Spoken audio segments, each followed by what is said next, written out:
L'Enfant Bleu existe depuis 18 ans, elle a été créée à Paris avec le parrainage de l'abbé Pierre, et l'antenne lyonnaise existe depuis 16 ans environ. Le rôle de l'Enfant Bleu est de venir en aide aux enfants victimes de maltraitance, mais également aux adultes qui ont été maltraités dans leur enfance. On a à peu près autant de dossiers adultes-enfants.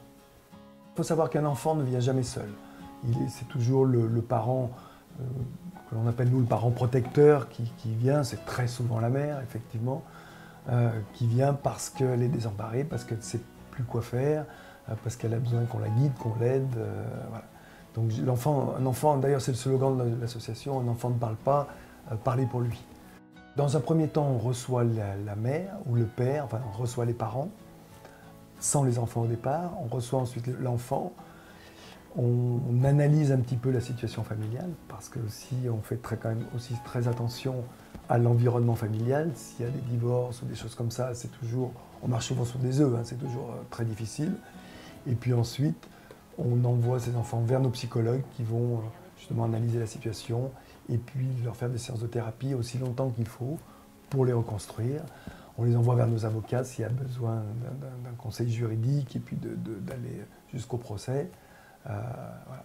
Et à côté de ça, l'association de l'Enfant Bleu, on fait de la prévention dans les écoles, on fait auprès des professionnels de l'enfance, de la formation aussi, de tout ce qui touche au monde de l'enfance. Le rôle de l'avocat, c'est d'abord le rôle de conseiller la personne qu'on reçoit. Ça peut être un mineur maltraité ou un majeur, un adulte qui a été victime pendant son enfance.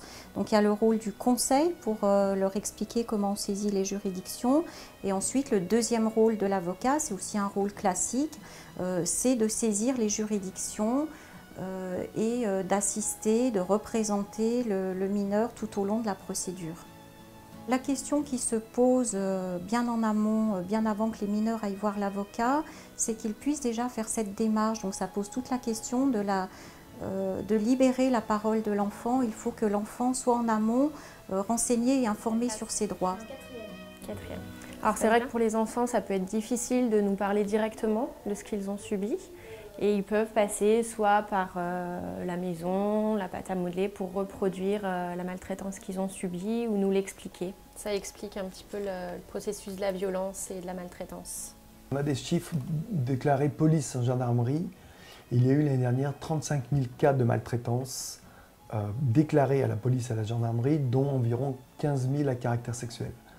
Ce sont les chiffres déclarés police-gendarmerie. On estime, alors c'est très difficile de l'estimer, mais on va dire on estime à peut-être 6-7 fois la réalité. Ça veut dire qu'on serait dans les 100-120 000 enfants maltraités en France chaque année, et on serait surtout dans les 50-60 000, voire 70 000 enfants violentés chaque année. On parle très souvent aussi des enfants qui, une fois devenus adultes, vont reproduire à leur tour la maltraitance. Alors, il y a une étude récente qui a montré qu'environ un tiers des enfants maltraités vont maltraiter à leur tour. Par contre, cette même étude, elle a montré aussi que si ces enfants sont suivis par des associations comme les nôtres, eh bien, ce taux il est pratiquement nul. Ce qui veut dire que le travail qu'on fait aujourd'hui, bien sûr, il est important pour aujourd'hui, mais il est aussi très important pour les années à venir.